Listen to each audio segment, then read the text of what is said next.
Selamat datang kembali di channel YouTube Profesor Clover. Jadi di video kali ini saya akan coba tunjukkan ke kalian bagaimana cara untuk menabung Bitcoin secara rutin, secara otomatis teman-teman. Jadi ini cocok banget buat kalian yang ingin investasi di Bitcoin, terutama untuk jangka panjang ya. Tapi kalian tidak punya waktu untuk mantengin harga Bitcoinnya per hari gitu ya, per jam. Nah ini cocok banget teman-teman. DCA atau Dollar Cost Averaging ataupun pembelian rutin itu memang salah satu metode investasi yang menurut saya cukup layak untuk dicoba ya, terutama untuk kita yang tidak punya banyak waktu untuk mantengin harga ataupun semacamnya. Jadi langsung aja ikuti tutorial pada video ini teman-teman. Pertama kalian download dulu aplikasi bernama Pintu. Ini adalah aplikasi exchange lokal yang bisa kalian gunakan untuk menjual dan juga membeli cryptocurrency teman-teman. Ini juga pilihannya ada banyak banget ya untuk kriptonya sendiri. Ada Bitcoin tentu saja, Ethereum, Tether, kemudian Chainlink, BNB, kemudian Dogecoin, dan masih banyak lagi. Kalian bisa lihat di sini.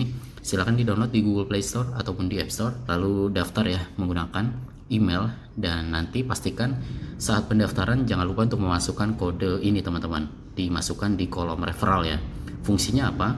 Fungsinya kalian bisa baca sendiri di sini. Menggunakan kode teman, dapatkan komisi 0,004% dari tiap transaksi. Artinya jelas ya, kalian akan mendapatkan komisi sebesar 0,004% teman-teman setiap kali kalian jual ataupun beli.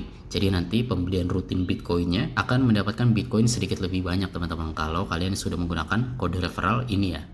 Oke, kalau sudah paham, langsung buka aja aplikasi Pintunya. Kemudian pada menu beranda ini kalian bisa klik nih, ada tombol deposit ya. Kita harus depositkan dulu sejumlah uang yang ingin kita gunakan untuk melakukan pembelian Bitcoin secara rutin teman-teman. Dan di sini metode depositnya cukup lengkap ya untuk di Pintu teman-teman. Ada transfer antar bank, ada BCA, Permata, dan juga ada layanan pembayaran seperti Link Aja, ShopeePay, OVO Dana, GoPay, dan Kris teman-teman. Sebagai contoh aja, di sini misalnya saya akan gunakan Kris untuk melakukan depositnya.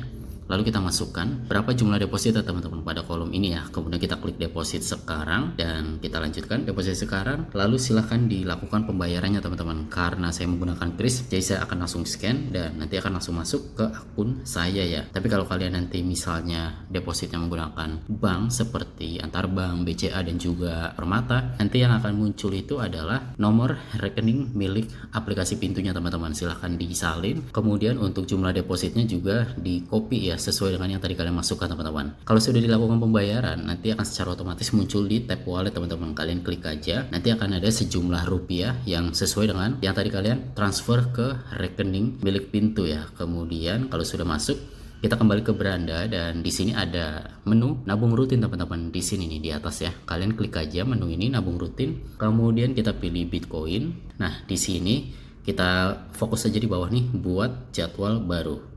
Kemudian tinggal dimasukkan aja jumlah per transaksi. Ini adalah jumlah rupiah yang akan kita gunakan setiap kali transaksinya akan dieksekusi teman-teman. Jadi misalnya gini ya, tadi misalnya kalian deposit 10 juta. Kalian ingin agar 10 juta itu dibelikan Bitcoin dalam jangka waktu 30 hari. Jadi 10 juta dibagi 30 hari itu kurang lebih 333 ribu ya. Nah di sini kalian bisa masukkan 333 ribu. Ini contoh aja ya.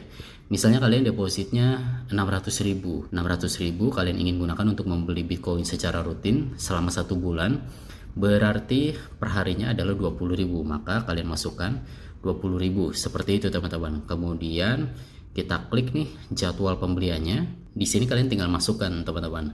Sebagai contoh misalnya saya akan pilih harian ya, tapi kalian juga bisa pilih mingguan, bulanan, atau bahkan tiap beberapa jam teman-teman. Ini adalah jadwalnya ya. Kalau untuk harian, artinya saya akan membeli Bitcoin setiap hari, perharinya itu sekali.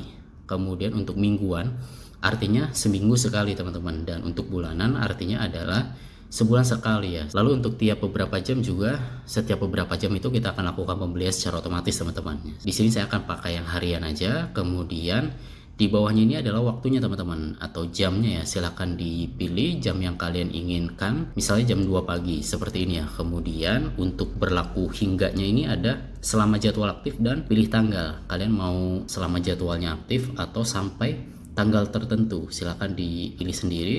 Sebagai contoh di sini saya akan pilih yang selama jadwal aktif. Kita klik simpan jadwal, kemudian di sini kita klik lanjutkan teman-teman. Konfirmasi nabung rutin, asetnya Bitcoin, jadwalnya harian setiap hari jam 2. aktif hingga selama jadwal aktif. Metode pembayarannya adalah saldo rupiah, kemudian ini adalah pajaknya. Jumlah pembelian ini yang akan kita lakukan ya setelah dipotong pajak teman-teman. Jumlah yang kamu bayar 20.000. Oke, kita klik konfirmasi dan selesai. Nanti akan muncul di sini nih jadwal kalian teman-teman. Kalian bisa lihat ya. Sekarang kalian bisa back. Kalian bisa kembali ke halaman utama aplikasi Pintunya. Sekarang cara untuk mengeceknya gimana kalau pembelian kita itu sudah dilakukan atau belum ya. Kalian bisa cek di kemudian hari ya, artinya besoknya. Misalnya kalian setting hari ini, kalian bisa cek besoknya setelah di jam yang kalian tentukan. Tadi kan saya setting di jam 2 teman-teman setiap hari ya, artinya setelah jam 2 baru bisa saya cek. Kita masuk ke wallet dan kita masuk ke Bitcoin. Nah, di sini kalian bisa lihat akan ada riwayat pembelian kita. Kalian bisa lihat nih, hari ini tanggal 13 Mei saya membeli Bitcoin 20.000. Tanggal 12 Mei juga sama 20.000, tanggal 11, tanggal 10 dan seterusnya. Kalian bisa cek di sini teman-teman di tab wallet, kemudian pilih Bitcoin ya. Dan seperti itu teman-teman, bagaimana cara untuk menabung Bitcoin secara rutin dengan instan ya. Jadi artinya kita deposit, kemudian kita setting dan selesai. Kita tidak perlu terlalu sering untuk mengeceknya. Jadi kita bisa fokus untuk bekerja, tidak perlu terlalu dipikirkan karena kita sudah setting dan tinggal sistem Pintunya aja yang melakukan pembelian secara otomatis teman-teman. Menurut saya DCA atau dollar cost averaging atau nabung rutin ini merupakan salah satu metode investasi yang sangat bagus ya. Karena kenapa? Pertama, kita tidak perlu terlalu pusing mantengin harga. Kemudian pembelian rutin itu artinya kita membeli di harga rata-rata teman-teman. Sebagai contoh seperti ini ya. Ini 1 bulan ini harga Bitcoin itu naik teman-teman. Kalian bisa lihat ya. Jadi bayangkan dari tanggal 1 kita beli di sini, tanggal 2 kita beli di sini. Nanti tanggal pertengahan tuh kita beli di sini dan hari ini kita beli di sini nih. Jadi kita akan beli di harga rata-rata ya, karena kita sendiri tidak tahu kapan Bitcoin itu ada di harga tertingginya atau ada di harga terendahnya. Kadang seperti itu ya, kita tidak bisa timing the market teman-teman. Menurut saya timing the market is impossible. Memang bisa dalam beberapa kasus atau dalam beberapa waktu, tapi untuk setiap hari kita melakukan timing the market itu sepertinya impossible teman-teman. Dan tentunya banyak resiko-resiko serta terlalu banyak waktu yang kita butuhkan untuk melakukan riset. Makanya untuk kita-kita yang ada kesibukan kerja, DCA atau nabung rutin itu yang paling terbaik menurut saya teman-teman. Beda lagi kalau memang kalian trader harian ya. Nah itu beda lagi deh, terserah kalian ingin melakukan trading. Nah, tutorial ini hanya untuk mereka yang ingin investasi di Bitcoin tapi tidak punya waktu untuk riset harga, kemudian tidak punya waktu untuk mantengin chart dan semacamnya ya. Intinya untuk orang-orang yang bekerja tapi tetap ingin investasi di Bitcoin. Seperti itu teman-teman. Sekian untuk video kali ini, semoga bermanfaat. Kalau kalian punya pertanyaan atau ada sesuatu yang tidak dimengerti, kalian bisa langsung tanyakan di kolom komentar ya. Nanti akan saya coba bantu jawab sebisanya. Dan kita berjumpa lagi di video berikutnya.